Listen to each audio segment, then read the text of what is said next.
Hello everyone. तो इस lecture में हम पढ़ेंगे पीवी वर्क। ठीक है, अब इस केस में क्या होता है ना, देखो गैस या तो एक्सपैंड करती है या कॉन्ट्रैक्ट करती है अगेंस्ट सम एक्सटर्नल प्रेशर। तो उस केस में जो काम होता है, जो वर्क डन होता है, that is your PV work. ठीक है, अब यहाँ पे देखो एक कंटेनर है। ठीक है, कंटेनर में इनिशियली पिस्टन यहाँ था, फाइनली पिस्टन यहाँ पहुंच गया। तो यहाँ पे एक्सपेंशन ऑफ गैस हुई है अगेंस्ट एक्सटर्नल प्रेशर। तो ये हम पढ़ लेते हैं एक बारी। आपके पास ये जो पी एक्सटर्नल है that is the pressure on the piston. अब क्योंकि हम एक्सपेंशन ले रहे हैं तो जो पी इंटरनल होगा ना, वो that will be greater than P external. ठीक है, तो पढ़ लेते हैं एक बारी। P external is slightly less than internal pressure of the gas which is P internal. ठीक है ना, internal pressure will be P internal.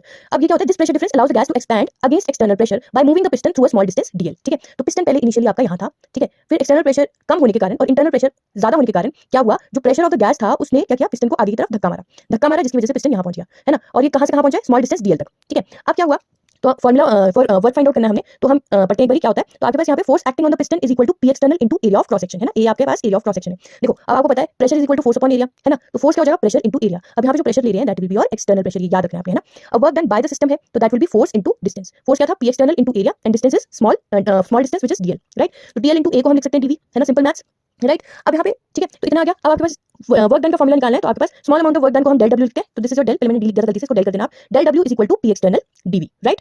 अब क्या हुआ है ना, यहाँ पे एक्सपेंशन हुई है।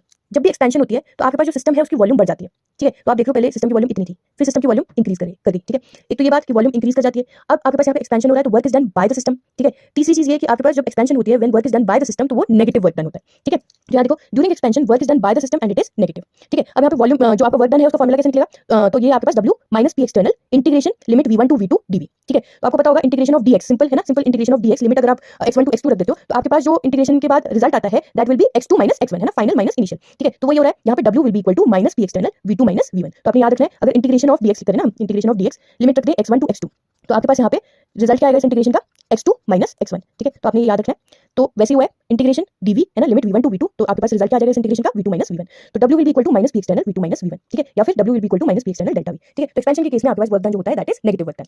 अब सपोज कंप्रेशन ले रहे हैं तो कंप्रेशन उल्टा हो जाएगा, during compression P external will be greater than P internal. तो ये बाहर से धक्का मारेगा, है ना, एक्सटर्नल प्रेशर ज्यादा तो बाहर से धक्का मारेगा। अब पिस्टन क्या करेगा, यहाँ पहुंच जाएगा। Volume of the system is decreasing in this case. पहले क्या हो रहा था एक्सपेंशन के केस में, volume of the system was increasing. अब कंप्रेशन हो रहा है, volume of system is decreasing, है ना, डिक्रीज हो रहा है। और इस केस में work done will be positive work done, तो del W will be equal to plus P external DV.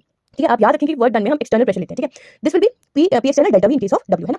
अब क्या है, फ्री एक्सपेंशन का केस आता है। ठीक है, अब work done in free expansion आप सिंपली ये याद रखोगे दैट इज जीरो। ठीक है, तो ये कैसे होता है, फ्री एक्सपेंशन तब होती है जब गैस एक्सपैंड अगेंस्ट वैक्यूम, है ना। तो आपके पास सपोज एक कंटेनर में गैस रखी है, दूसरे कंटेनर में आपके पास वैक्यूम है। ठीक है, और आपने बीच में कोई पार्टीशन लगा दिया, जैसे आपने उस पार्टीशन को हटाया और गैस क्या करेगी आपकी, एक्सपैंड करेगी अगेंस्ट वैक्यूम, तो उसी को हम बोल देते हैं फ्री एक्सपेंशन, राइट। उस केस में आपके पास एक्सटर्नल प्रेशर जीरो हो जाता है। तो आपके पास वर्क डन का फॉर्मूला क्या होता है for expansion, during expansion negative work done होता है तो minus P external delta V लिखते हैं। क्योंकि पी एक्सटर्नल जीरो है तो फ्री एक्सपेंशन के केस में वर्क डन आपका जीरो आ जाता है, याद रखेंगे। एसेंशियल कंडीशन आपने ये याद रखनी है, there should be difference in internal and external pressure of the gas, right. अब आपके पास वर्क के यूनिट्स क्या रहते हैं, तो 1 जूल, है ना, जूल में होता है, अर्ग में होता है, किलो जूल में होता है। 1 joule is equal to 10 to the power 7 ergs, है ना, 1 kilo joule is equal to 10 to the power 3 joule, ये याद रखेंगे। और ये तो आपको मैंने बता दिया।